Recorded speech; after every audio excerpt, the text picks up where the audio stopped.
बिस्मिल्लाहिर्रहमानिर्रहीम अस्सलामुअलैकुम welcome back to my channel खुशामदीद जी। अज आप बनावांगे बहुत ही मज़े की खट्टी मिठी जी इमली की चटनी जी बड़ी ही मज़े की बनती है क्योंकि रमज़ान चल रहा। रमज़ान ते वाली चटनियाँ बहुत ज़्यादा इस्तेमाल होंगे। मैं बना रही सी, मैं सोचा अपने फ्रेंड्स नाल भी ये वीडियो शेयर करा।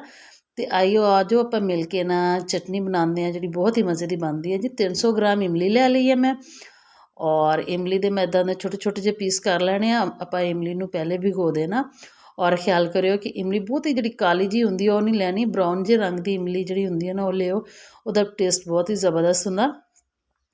ਇਹਨੂੰ ਆਪਾਂ ਇੱਕ ਬਾਉਲ 'ਚ ਪਾ ਲੈਣਾ ਅਤੇ ਇਹਨੂੰ ਭਿਗੋ ਕੇ ਰੱਖ ਦੇਣਾ 1 ਤੋਂ 1.5 ਘੰਟੇ ਲਈ। ਅਗਰ ਤੁਸੀਂ ਜ਼ਿਆਦਾ ਵੀ ਭਿਗੋ ਦਿਓ ਤਾਂ ਕੋਈ ਫ਼ਰਕ ਨਹੀਂ ਪੈਂਦਾ, ਭਾਵੇਂ ਰਾਤ ਨੂੰ ਭੇ ਕੇ ਰੱਖ ਦਿਓ, ਲੇਕਿਨ ਇਹਨੂੰ ਭੇ ਦਿਓ ਤਾਂ ਕਿ ਚੰਗੀ ਤਰ੍ਹਾਂ ਜਿਹੜਾ ਇਹਦਾ ਅਸੀਂ ਗੁੱਦਾ ਜਿਹੜਾ ਉਹ ਲੈਣਾ ਹੈ, ਇਹਦਾ ਪਲਪ ਲੈਣਾ ਹੈ।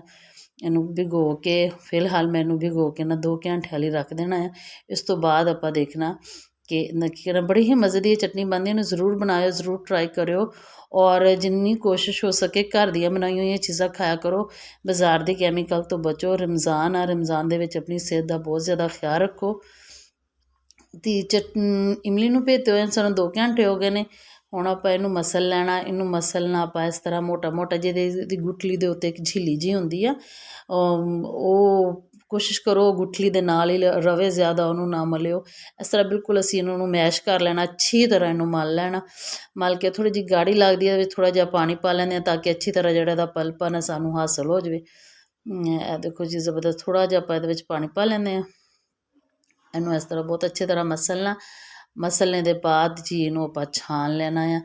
ਇਸ ਤਰ੍ਹਾਂ ਸਾਰਾ ਜਿਹੜਾ ਗੁੱਦਾ ਹੈ ਤੋਂ ਅਲੱਗ ਕਰ ਲੈਣਾ। ਕੋਸ਼ਿਸ਼ ਕਰਿਓ ਕੋਈ ਵੀ ਚੀਜ਼ ਜ਼ਾਇਆ ਨਾ ਹੋਵੇ ਕਿਉਂਕਿ ਰਿਸਕ ਨੂੰ ਜ਼ਾਇਆ ਕਰਨਾ ਮੇਰੇ ਰੱਬ ਨੂੰ ਪਸੰਦ ਨਹੀਂ ਹੈਗਾ। ਜਿੰਨਾ ਹੋ ਸਕੇ ਸੰਭਾਲ ਕੇ ਇਸਤੇਮਾਲ ਕਰੋ। ਇਹ ਦੇਖੋ ਇਸ ਤਰ੍ਹਾਂ ਇਹਨੂੰ ਆਪਾਂ ਇੱਦਾਂ ਦੋਵਾਂ ਮੁੱਠੀ ਨੂੰ ਘੁੱਟ ਕੇ ਇਹਨੂੰ ਨਿਚੋੜ ਲੈਣਾ। ਇਹਦੇ 'ਚੋਂ ਜਿਹੜਾ ਗੁੱਦਾ ਉਹ ਸਾਰਾ ਕੁਛ ਨਿਕਲ ਗਿਆ, ਬਸ ਉਹ ਝਿੱਲੀ ਜਿਹੀ ਇਹਦੇ ਨਾਲ ਲੱਗੀ ਹੈ ਗੁਠਲੀਆਂ ਦੇ ਨਾਲ, ਔਰ ਹੋਰ ਕੁਛ ਵੀ ਨਹੀਂ ਹੈਗਾ। ਇਸੇ ਤਰ੍ਹਾਂ ਮੈਂ ਜੇ ਸਾਰੀ ਗਿਟਲੀਆਂ ਬਾਹਰ ਨਿਕਾਲ ਦੇਵਾਂ ਫਿਰ ਜੀ ਆਪਾਂ ਅੱਗੇ ਚੱਲਦੇ ਹਾਂ। ਇਹਨੂੰ ਕੀ ਕਰਨਾ, ਇਸ ਤਰ੍ਹਾਂ ਦੀ ਆਪਾਂ ਇੱਕ ਛਾਨਣੀ ਲੈ ਲੈਣੀ ਆ, ਜਿਹੜੇ ਬਰਤਨ 'ਚ ਬਣਾਉਣਾ ਉਹਦੇ ਉੱਤੇ ਰੱਖ ਲਈ ਔਰ ਇਹਨੂੰ ਆਪਾਂ ਜੀ ਹੈਗਾ ਛਾਣ ਲੈਣਾ।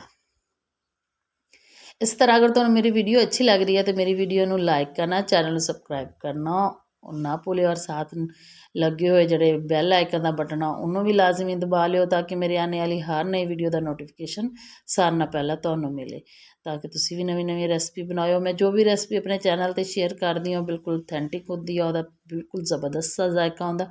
ਕਦੇ ਵੀ ਮੈਂ ਉਹ ਵਾਲੀ ਰੈਸਪੀ ਸ਼ੇਅਰ ਨਹੀਂ ਕੀਤੀ ਜਿਹਦਾ ਜ਼ਾਇਕਾ ਅੱਛਾ ਨਾ ਹੋਵੇ ਔਰ ਉਹ ਅੱਛੀ ਨਾ ਬਣਦੀ ਹੋਵੇ। ਜਦੋਂ ਜੀ ਆਪਾਂ ਸਾਰੀ ਜਗ੍ਹਾ ਇਮਲੀ ਛਾਣ ਲਈ ਆ ਔਰ ਇਹ ਮੈਂ ਤੁਹਾਨੂੰ ਦੱਸਦੀ ਰਹਾਂ 300 ਗ੍ਰਾਮ ਇਮਲੀ ਆ ਔਰ ਇਹਦੇ ਵਿੱਚ 1.5 ਲੀਟਰ ਪਾਣੀ ਜਿਹੜਾ ਮੈਂ ਪਾਇਆ ਹੈ, ਯਾਨੀ ਕਿ 1.5 ਕਿਲੋ ਪਾਣੀ ਇਹਦੇ ਵਿੱਚ ਜਾਣਾ ਆ।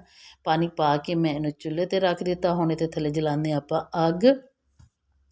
ਅੱਗ ਆਪਾਂ ਇਹਦੇ ਥੱਲੇ ਪਹਿਲੇ ਤਾਂ ਥੋੜ੍ਹੀ ਜਿਹੀ ਤੇਜ਼ ਰੱਖਾਂਗੇ, ਜਦੋਂ ਇਹਨੂੰ ਬੋਆਇਲ ਆਉਣਾ ਸ਼ੁਰੂ ਹੋ ਜਾਊਗਾ ਫਿਰ ਆਪਾਂ ਇਹਦੀ ਅੱਗ ਜਿਹੜੀ ਆ ਉਹ ਮੀਡੀਅਮ ਜਿਹੀ ਰੱਖ ਦੇਣੀ ਆ।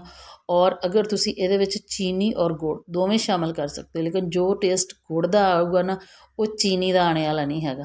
ਮੈਂ ਤਾਂ ਇਹਦੇ ਵਿੱਚ ਗੁੜ ਸ਼ਾਮਿਲ ਕਰ ਰਹੀ ਹਾਂ। 300 ਗ੍ਰਾਮ ਹੀ ਗੁੜ ਆ ਮੇਰੇ ਕੋਲ, 300 ਗ੍ਰਾਮ ਹੀ ਇਮਲੀ ਆ। ਗੁੜ ਨੂੰ ਇਹਦੇ ਵਿੱਚ ਸ਼ਾਮਿਲ ਕਰਨਾ। ਅਗਰ ਤੁਸੀਂ ਥੋੜ੍ਹੀ ਮਿੱਠੀ ਇਹਦੇ ਵਿੱਚ ਮਿਠਾਸ ਜ਼ਿਆਦਾ ਰੱਖਣਾ ਚਾਹੁੰਦੇ ਹੋ ਤਾਂ ਤੁਸੀਂ ਗੁੜ ਦੀ ਮਿਕਦਾਰ 400 ਗ੍ਰਾਮ ਕਰ ਸਕਦੇ ਹੋ। 300 ਗ੍ਰਾਮ ਗੁੜ ਮੈਂ ਇਹਦੇ ਵਿੱਚ ਸ਼ਾਮਿਲ ਕਰ ਦੇਣਾ ਔਰ ਫਿਰ ਆਪਾਂ ਇਹਨੂੰ ਪੱਕਣੇ ਲਈ ਛੋੜ ਦੇਣਾ। ਇਹ ਤਕਰੀਬਨ ਮੀਡੀਅਮ ਜੀ ਲੋ ਆਂਚ 'ਤੇ ਇਹ 45 ਮਿੰਟ ਦੇ ਵਿੱਚ ਤਿਆਰ ਹੋ ਜਾਏਗੀ ਇਨਸ਼ਾਅੱਲਾ।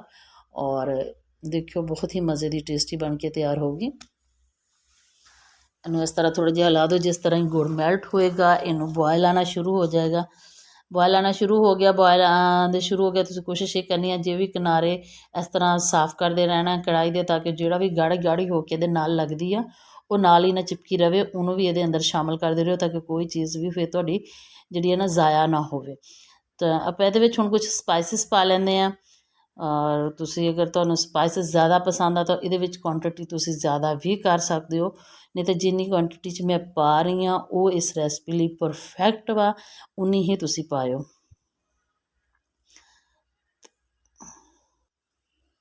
ਜੀ ਦੇ ਫਰੈਂਡਸ, 1 ਚਾय ਵਾਲਾ ਚਮਚਾ ਤਕਰੀਬਨ ਅਸੀਂ ਇਹਦੇ ਵਿੱਚ ਪਾ ਦੇਣਾ ਕੁੱਟੀ ਹੋਈ ਲਾਲ ਮਿਰਚ।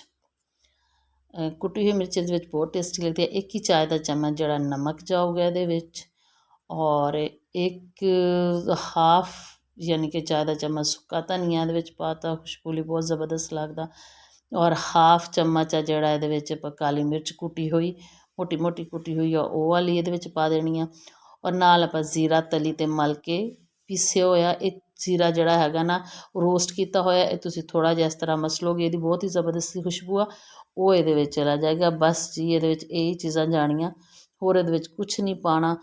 ਇਹਦੇ ਨਾਲ ਹੀ ਬੜੀ ਜ਼ਬਰਦਸਤ ਚਟਨੀ ਤਿਆਰ ਹੋ ਜਾਣੀ ਆ ਬਣ ਕੇ, ਅਤੇ ਬਹੁਤ ਹੀ ਜ਼ਬਰਦਸਤ। ਇਹਨੂੰ ਹੁਣ ਪੱਕਦੇ ਰਹਿਣ ਦਿਓ ਹੌਲੀ ਹੌਲੀ, ਅਤੇ ਤੁਸੀਂ ਆਪਣਾ ਹੋਰ ਕੰਮ ਕਰੀ ਜਾਓ। ਆਹ ਦੇਖੋ ਜੀ ਮਾਸ਼ਾਅੱਲਾ ਬਹੁਤ ਹੀ ਜ਼ਬਰਦਸਤੀ ਚਟਨੀ ਬਣ ਗਈ ਹੈ। ਇਹਨੂੰ ਤਕਰੀਬਨ 20 ਮਿੰਟ ਹੋ ਗਏ ਨੇ ਪੱਕਦੇ ਨੇ, ਇਸ ਕੰਡੀਸ਼ਨ 'ਚ ਆ ਗਈ ਆ, ਲੇਕਿਨ ਹਜੇ ਇਹਨੂੰ 20 ਮਿੰਟ ਹੋਰ ਮਜ਼ੀਦ ਲੱਗਣਗੇ ਅਤੇ ਫਿਰ ਗਾੜੀ ਹੋ ਗਈ। ਇਹਨੂੰ ਇੰਨੀ ਜ਼ਿਆਦਾ ਗਾੜੀ ਨਹੀਂ ਕਰਨਾ। ਦੇਖੋ ਜੀ ਇਹ ਤਕਰੀਬਨ ਆ ਗਈ ਆ ਜੀ, ਤਕਰੀਬਨ 40 ਮਿੰਟਾਂ ਦੇ ਵਿੱਚ ਇਸ ਕੰਡੀਸ਼ਨ 'ਚ ਆ ਗਈ ਔਰ ਬਣ ਕੇ ਤਿਆਰ ਹੋ ਗਈ ਆ।